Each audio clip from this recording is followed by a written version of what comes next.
Aujourd'hui, on vient voir un début d'aménagement, c'est même pas un début d'aménagement, il vient de recevoir son camion en fait. Il l'a reçu il y a 2 semaines environ, les procédures pour pouvoir obtenir la carte grise sont déjà en route et il va passer bientôt à l'aménagement. Alors ça c'est un mini MAN 4.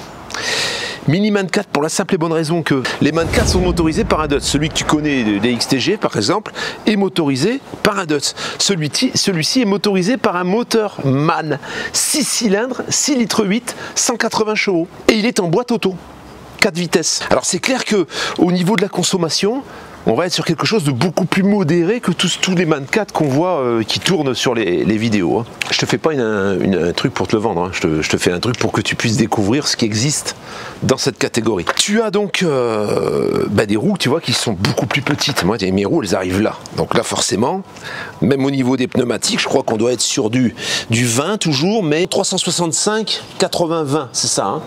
Voilà. Et on est sur du Michelin, mais bon voilà, ça s'est amené à changer. Là tu vois, c'est pas du Michelin par exemple. On a le même système de roue de secours qui bascule comme sur le Ural. On n'a pas la roue de l'autre côté sur le flanc comme sur le MAN 4 les MAN 4 qu'on voit d'habitude. Celle-ci, elle se bascule comme sur mon camion. C'est un 4x4 sur lequel tu peux bloquer les ponts. Tu peux tout bloquer. Tu peux faire blocage avant, blocage arrière, blocage interpont. Ça, c'est le radiateur d'huile de la boîte. Ça veut dire que la boîte, c'est une boîte automatique, elle fonctionne avec de l'hydraulique. Là, on a le radiateur. Donc, c'est quand même assez. Au niveau de la transmission, c'est un radiateur qui est surdimensionné parce qu'en fait, c'est un camion qui est fait pour faire du franchissement. Hein. Boîte de transfert, les arbres de transmission qui sont quand même, surtout pour l'arrière, je trouve, surdimensionnés pour le moteur en fait. Hein. C'est quasiment aussi gros que sur les plus gros moteurs. Hein. Et alors, on a voilà, pont avant, pont arrière, blocage des ponts possibles et blocage interpont également. Et on est sur de la suspension à lame. Alors, tu vois, c'est un peu différent aussi parce qu'il y a certains MAN 4 qui sont sur une suspension à ressort hélicoïdaux. Là, on est sur une suspension à lame, un peu plus classique, on va dire. Hein. Il va y avoir moins de ballons. Sur ce camion, donc, c'est un plateau. Alors bon, le plateau, il a l'air en super état. Hein. Il va y avoir une cellule là-dessus de 5,50 m, avec un pan coupé, bien sûr. Hein. Elle est en cours de construction. De toute façon, on suivra un petit peu l'évolution du chantier. Hein. Son propriétaire va nous appeler régulièrement. Et puis, tu pourras même le voir dans sa chaîne YouTube, puisqu'il y a une chaîne YouTube, on en parlera à la fin. Alors tout ça, bien sûr, il va y avoir des coffres, donc forcément il y a plein de choses qui vont dégager. Là, ce coffre en plastique, je pense pas qu'il le laisse, hein, il verra ensuite ce qu'il fait. Réservoir à carburant, 220 litres. J'aurais dit moins, j'aurais parié sur moins. Radiateur qui est ici. Alors sur les MAN 4 qu'on peut voir également, c'est la motorisation qu'on a derrière. Hein. On a des radiateurs sur le côté aussi, mais le moteur est derrière. Là, le moteur est en dessous et la cabine se bascule. Ce qui peut être presque plus sympa pour aller bricoler dedans quand tu as une intervention à faire. Donc là, on peut voir le châssis moins de 13 000 km. C'est ça aussi l'avantage, c'est que c'est souvent des camions qui n'ont pas de borne en fait. Hein. Il n'y avait pas de suintement, il n'y a rien du tout. Hein. Voilà, tout est sec. Hein. Tout est sec. Alors bon, il a besoin d'un graissage quand même, hein, parce que là, je vois par exemple, au niveau des axes là, les rotules là, c'est un peu, il y a besoin d'être bien graissé et bien nettoyé, hein, je pense. Au niveau des essieux surtout. Filtre à huile, tout ça. Bon, là, il mérite un bon nettoyage. Alors voilà, c'est caractéristique de ces camions. Les feux là qui sont un petit peu dans le bouclier arrière. Alors souvent après on ajoute des grands phares tout au-dessus, une barre de phare, etc. La particularité également de ces camions, c'est que la cabine elle est très très basse en fait. On a une cabine qui est surbaissée et du coup le camion est pas très haut. Alors c'est clair qu'après avec une cellule, on va avoir un décroché assez important au-dessus de la cabine et là ensuite les XTG par exemple ils ont mis les vélos. Hein, et souvent on a besoin d'un pare-branche pour éviter justement que les branches viennent se caler contre la cellule, hein, tout simplement. Au niveau de la cabine, comme tu peux le voir, c'est tout impeccable. Tout est vert, hein, couleur militaire bien sûr. Le camion, la peinture est un peu passée à l'extérieur, est un peu pâle, mais à l'intérieur par contre, peinture militaire on va dire. Hein. Et là, On n'a pas de siège suspendu non plus. C'est peut-être une amélioration à faire aussi. Et on a une cabine, alors on peut voir la commande de boîte automatique. On a un trou d'homme qui est beaucoup plus gros que sur mon Ural. La petite caractéristique également, c'est qu'on a un pare-brise en 2 parties, tu vois. Voilà, tu as le pare-brise en 2 parties. Les passagers ont de quoi se tenir, parce que quand ça se coud, ben oui, il faut pouvoir se tenir. Fauteuil du milieu pour la 3e personne et éventuellement ensuite le passager ou la passagère avec des filets. C'est légèrement aussi différent d'une cabine de MAN 4 avec les gros moteurs, hein. On peut voir les ventilations, chauffage, c'est quand même pas mal dedans. On a une ambiance militaire assez sympathique, j'aime bien. Et leur tableau de bord, on a les tableaux de bord pareil, hein, qu'on retrouve ensuite sur les MAN la plupart du temps. Ça ressemble beaucoup en fait, hein, c'est plat, avec les mêmes voyants souvent. Hein. C'est plutôt sympathique. Alors bon, il y a un peu de nettoyage aussi forcément. Hein. Un peu de nettoyage, tu peux voir les tapis là, ils sont nickel. Pédale d'accélérateur, alors on n'a pas là bien sûr la pédale d'embrayage, hein, puisque c'est un camion qui est en boîte auto. Commande du chauffage, radiateur de chauffage, tu vois, tout est apparent, hein, sur un camion militaire. En principe, on voit tout. Et les fenêtres ici ne s'ouvrent pas avec une manivelle, elles s'ouvrent, elles coulissent. Hein. C'est aussi dans le but de limiter l'entretien, la casse, etc. Au départ, le MAN 4, c'est même pas au départ, c'est un camion qui a été spécifiquement créé pour le corps militaire. Hein. C'est pas du tout un camion qui a été vendu ensuite pour les gens qui exploitaient les camions pour faire de la benne, etc. C'était vendu qu'aux militaires. Voilà, c'est un camion qui a été créé pour ça. Forcément, on a un camion qui est rudimentaire, sur lequel tout est facile à réparer, tout est accessible. Il doit pouvoir passer toutes les épreuves dans de bonnes conditions et sans être bloqué dans un chemin, dans une piste ou n'importe où ailleurs. Hein. Donc, ce moteur, bah oui, c'est un peu particulier par rapport à tout ce que tu as déjà vu, parce que là, on est sur ce 6 cylindres MAN. Alors, je te laisse admirer le côté sec du moteur, hein, où il n'y a vraiment aucune trace d'huile nulle part. On a la boîte automatique qui est ici.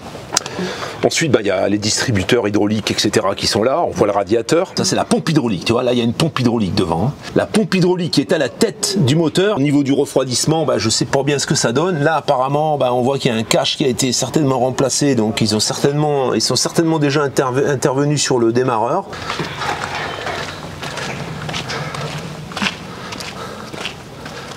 Et voilà, tu vois. Ah, tout est très clean, hein. Tout est très propre, il n'y a pas de problème, c'est vraiment... on voit que c'est des camions qui ont peu roulé en fait. Alors il y a du nettoyage, c'est clair, mais... Et alors fond de cabine, pareil, hein, voilà. Fond de cabine, pareil, hein, les planchers, tout ça, c'est en bon état. Tu es intéressé par la MAN 4, tu te dis, ça consomme, c'est gros, c'est balèze.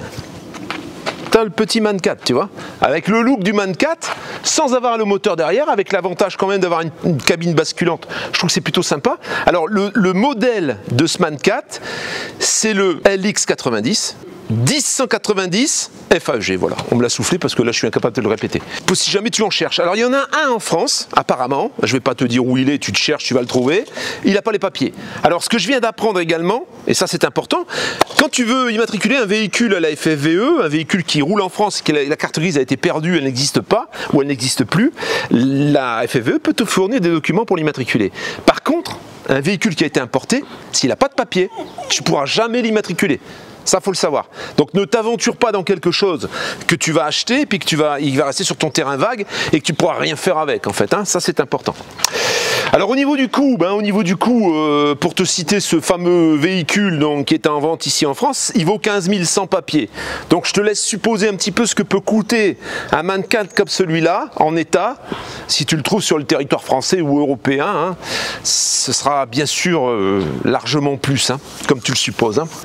6 tonnes 5 à vide, 11 tonnes 5 en PTAC et 28 tonnes en PTRA. Ça veut dire que tu peux remorquer derrière ce camion. Hein. Tu peux mettre l'identique en longueur. Et je vais te donner la longueur tout de suite. Parce qu'on est dimanche, on n'a pas pris le mètre. Hein. On est mauvais ouvriers, mauvais outils. Il fait moins de 7 mètres le camion. Par contre, avec la cellule que son propriétaire va mettre, il va faire juste 8 mètres en fait. Hein. Il va être un petit peu plus long, ce qui fait qu'il aura un porte-à-faux un petit peu plus important aussi. Il va rester dans les tolérances, hein, je suppose, pour avoir une cellule qui fait 5,50 mètres. Hein. Nous, par exemple, sur le Ural, on aura 4,50 mètres, ça va faire 1 mètre de plus. Vas-y.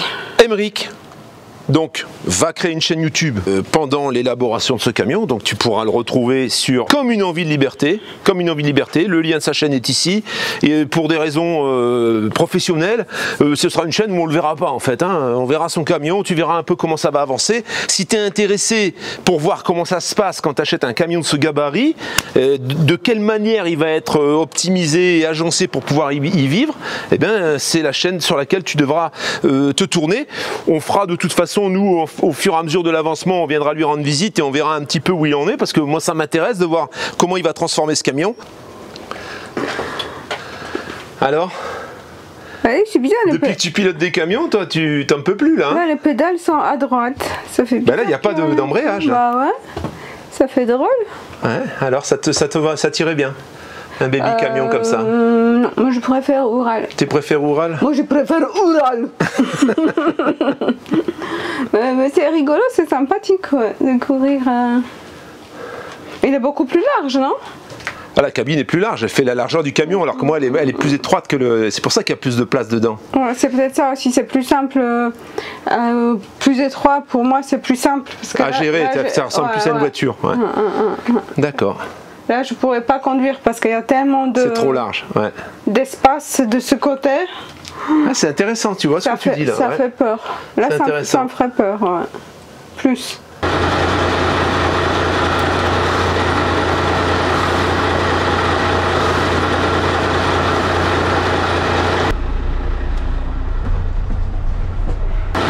On va reculer ce camion et on va le rentrer. Boîte automatique, bah c'est facile, tu vois, on passe sur R, on enlève le frein de parc et là, au niveau de la direction, bah forcément, c'est une direction qui intervient tout de suite, c'est pas un booster comme sur mon camion, ça va tout seul en fait. Hein. On a une direction qui est un peu comme sur le camion qu'on avait essayé, je sais pas si tu te souviens.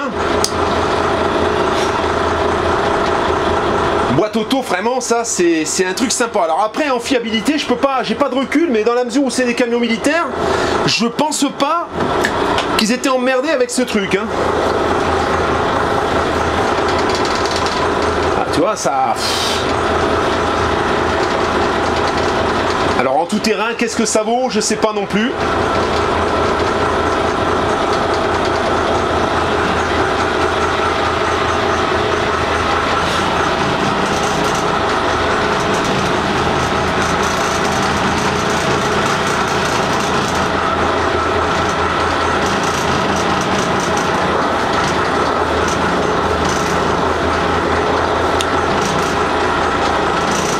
C'est vrai que la cabine c'est pareil, on n'a pas de museau. Donc le fait qu'on n'ait pas de museau, ben oui, on a beaucoup plus de place et on a une meilleure visibilité.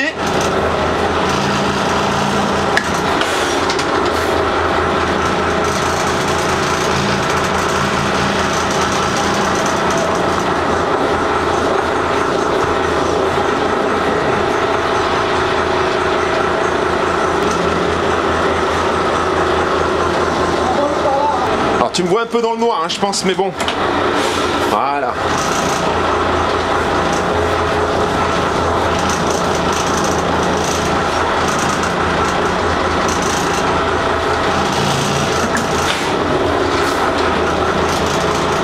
Ah, pour les manœuvres, c'est du gâteau.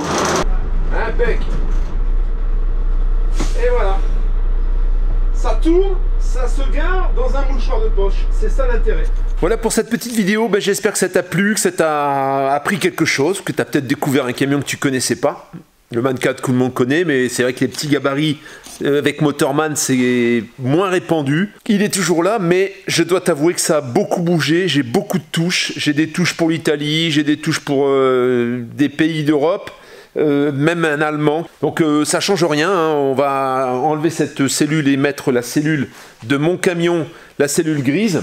J'ai reçu les crics, j'ai reçu les chandelles, mais tout ça je te montrerai ça dans la prochaine vidéo. Alors la prochaine vidéo, ce sera pas au mois d'août, je pense que je vais lever le pied pour ce mois d'août, hein, puisque là on est fin juillet, c'est la dernière vidéo que tu vas voir avant les vacances. Je ne pense pas te faire une vidéo, sauf si éventuellement j'ai quelque chose de nouveau, ou si vraiment j'avais super bien avancé la semaine prochaine, puisque la semaine prochaine j'ai mes enfants, mais la première semaine je vais travailler un peu sur le camion. Je pense plutôt qu'on se reverra le premier jeudi de septembre. Donc en attendant, eh bien, sur cette chaîne, sur ce canal, je te souhaite de bonnes vacances, un bon mois d'août. Il y aura peut-être des petits réels de temps en temps, des petits shorts sur la chaîne, on verra. En tout cas, tu pourras me retrouver sur Nomad Into the Wild, puisque Nomad Into the Wild, j'ai encore pas mal de véhicules à te présenter pendant ce mois d'août. Donc il y aura un peu de vidéos. J'ai pas encore décidé de lever le pied sur la chaîne pour le mois d'août, mais en tout état de cause sur cette chaîne, ce sera la dernière vidéo avant les vacances. Voilà, ciao, à tout bientôt, à la rentrée en septembre, ciao.